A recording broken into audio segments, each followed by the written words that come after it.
भाविकांना नम्र विनंती, पुढे चालत राहावे, पुढे चालत राहावे. आला आला आला महागणपती आला, काळा चौकीचा महागणपती आला.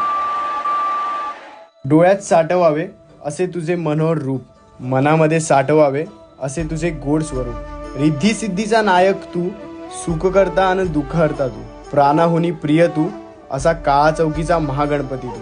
भक्ती सागरात शोभून दिसते, भक्ती सागरात शोभून दिसते तुझी विलोभनीय मूर्ती. काळा चौकीचा महागणपती तुझी जगभर कीर्ती. सारे भक्तजन व्याकुळ तुझ्या दर्शनात, सारे भक्तजन व्याकुळ तुझ्या दर्शनात, सदैव नमन माझे तुझ्या चरणास. 8 फुटाच्या चाळीत तो प्रवेश करतो थाटाने, 8 फुटाच्या चाळीत तो प्रवेश करतो थाटाने. सारे पाहती हा अद्भुत क्षण अभिमानाने, सारे पाहती हा क्षण अभिमानाने. अशा या काळा चौकीच्या महागणपतीला माझा नमस्कार, अशा या काळा चौकीच्या महागणपतीला माझा नमस्कार. नमस्कार. गणपती बाप्पा मोरया. काळा चौकी